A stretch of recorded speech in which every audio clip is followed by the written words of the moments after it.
The Luckiest Man in America, 2024. This is a strange film. I sort of get it, but I wasn't really with it 100%. Well, firstly, it has a Rotten Tomato score of 67 and an IMDb score of 57.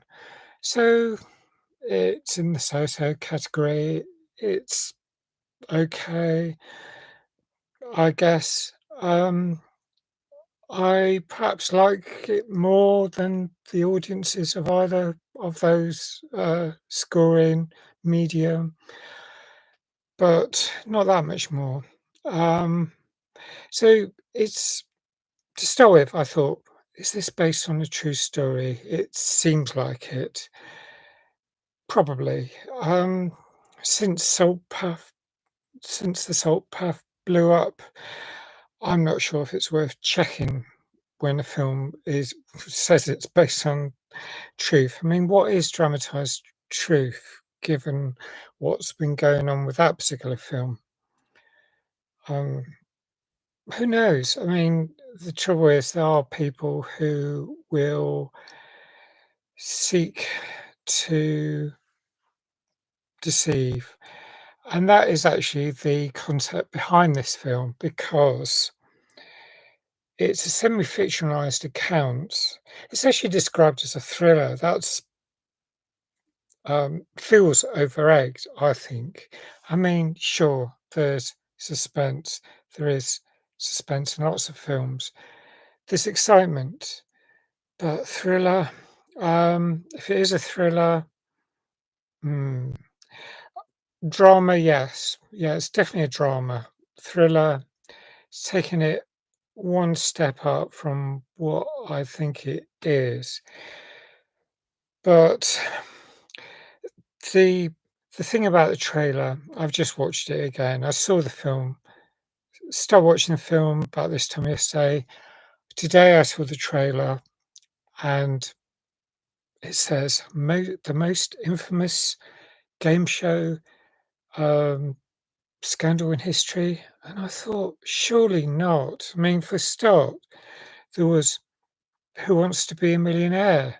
That was a full-on scandal. I mean, if you don't know that, it's the UK version of the show which it was conceived in the UK. Well, there's some debate about that even, I gather.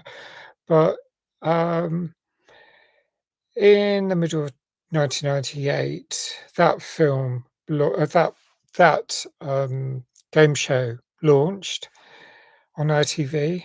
It was really popular. It had 19 million viewers within about 6 months. But in September 2001, there was what I would describe, I don't know if it was called this, I think it was just called the major scandal because of the contestant involved. But Coughgate, there was a particular episode on the 9th of September 2001, and it led to prosecution. I mean, it was actually, I think it was a conviction. It was a serious penalty, suspended prison sentence, and there were some claims at a later stage, such as from journalist John Ronson, that suggested that the participant who was given a suspended jail sentence might be innocent. I think it was to do with when coughing is mentioned, people do cough, pensioners apparently. I mean, that was the thing about this story. But that is a tangent anyway. Going on this story, in some ways there are a lot of similarities to Who Wants to Be a Millionaire. In 2000, Judith Keppel actually legitimately won £1 million on that program. On press, press for luck or whatever it was called, something like that. It was very different. I mean, the like about 5 squares, it seemed really, I mean, it is antiquated. I mean, like all the um, screen, like when you saw the television, you thought, when would you place this? And my guesses were from late 70s to mid 80s. I thought that sort of era. I mean, the biggest clues were it's definitely before the World Wide Web and before cellular devices, cell phones being popular.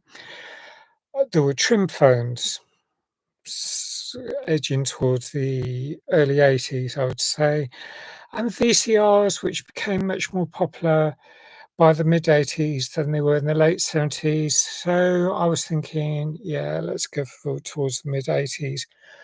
Well, I looked it up and it turns out it's 1984, May 1984, when this episode happened.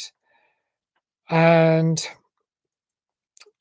it was the chap in question, you see at the start of this film, chooses, he comes up with a name that turns out isn't his actual name.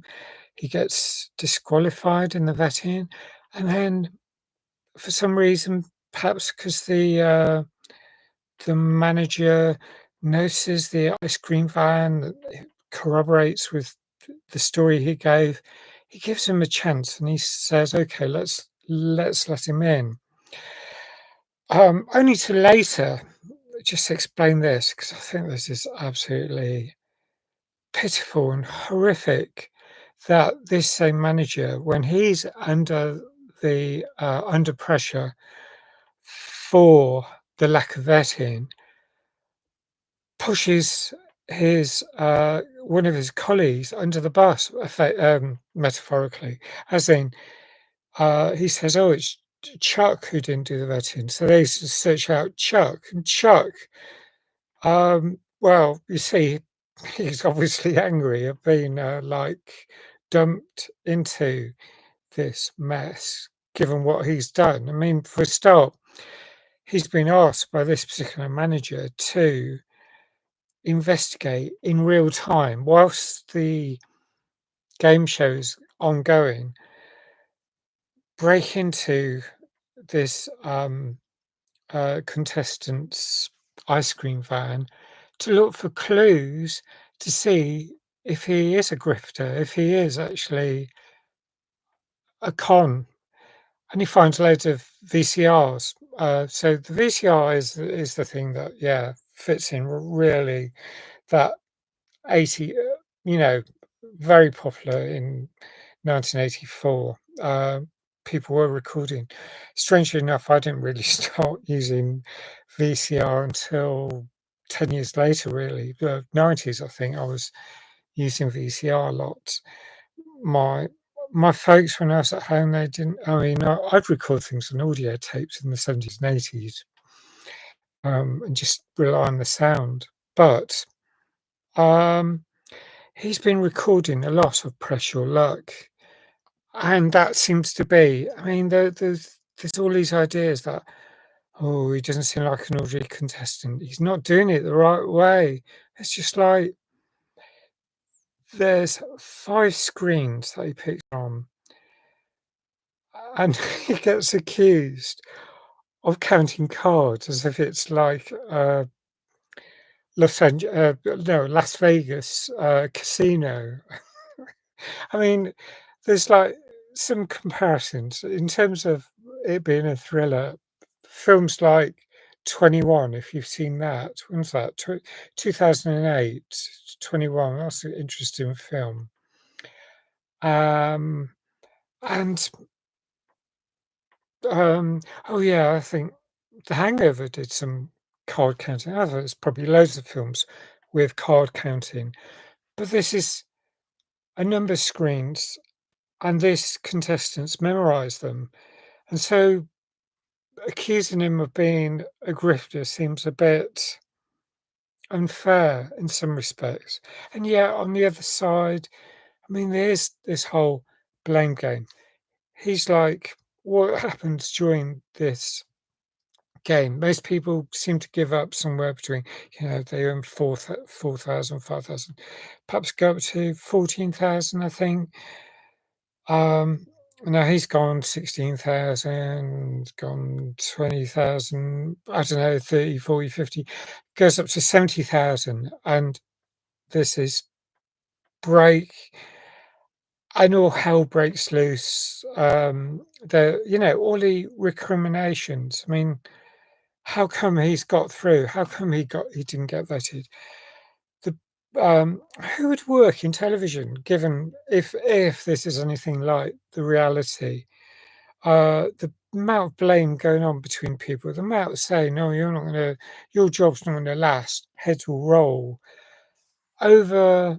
Okay, tens of thousands in 1984. That's considerably more than it is. I think I it's something like 330,000 in 2024 terms, this amount of money. So that is a substantial amount of money in comparison.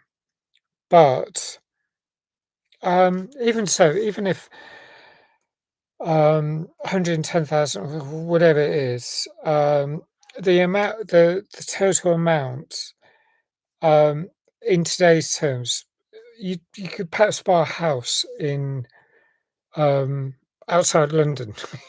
You'd even have trouble buying a house in London, the southeast, for that amount of money.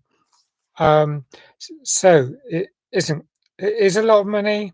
It definitely is a lot of money. I mean, I don't think anyone would say would pass on that amount of money if it was on offer.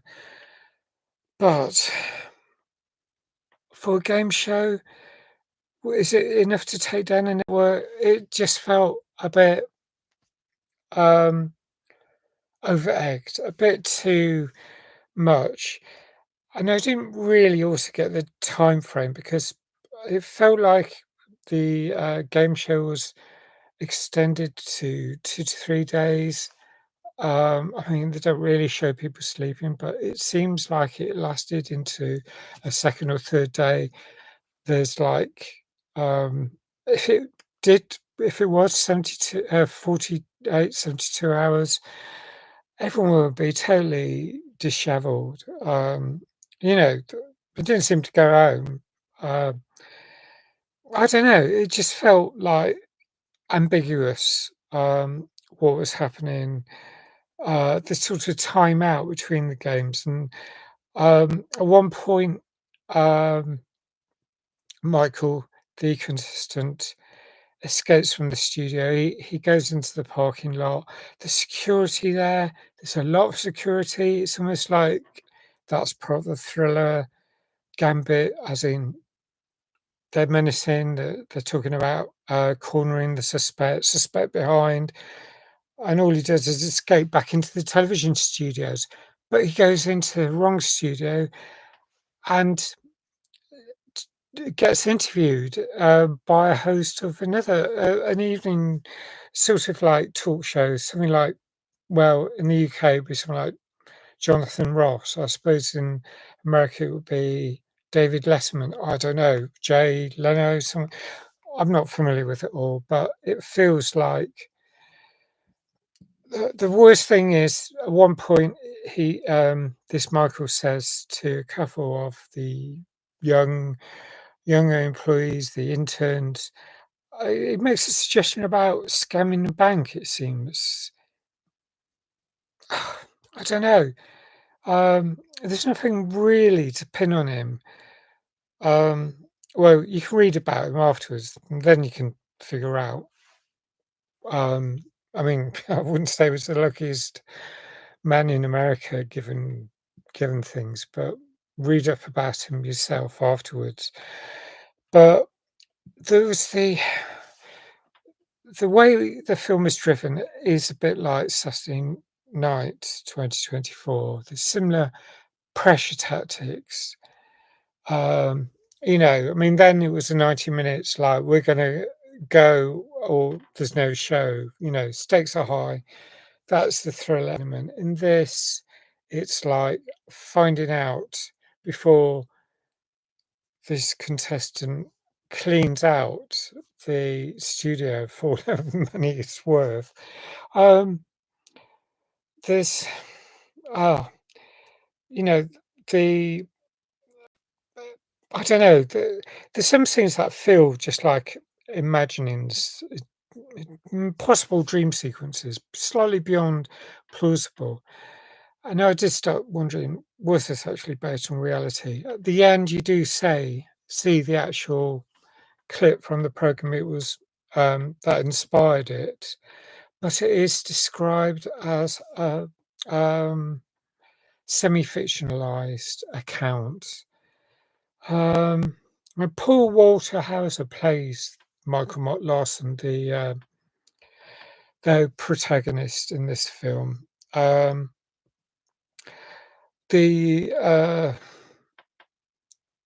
There's Peter Tomarkin, I think, played by Walter Goggins, and he's the compere, the presenter. There's Bill Carruthers. He's the manager or program manager, I guess. Steve David Strathairn, and Maisie Williams is like Sylvia, who's like perhaps a bit of a gopher. I mean, she collects him, and she's worried about her job because of all that's happening. I can't see why anyone's to blame just because he might be trying to defraud a game show. But this film was actually first, I've read, this film was conceived or was announced that it was going to be created back in 2000, August 2000, and it's taken nearly a quarter of a century before um, I'm watching it now. I mean, it was released last year, I guess, um, published. So, such a long time. Even the butterfly effect only was delayed about 7 years, you know, in whatever, problems led to that being stalled, and I can understand why in some ways, but this the only thing the end scene I found the last scene before the credits was quite sweet, I thought. Um, the people watching the game show,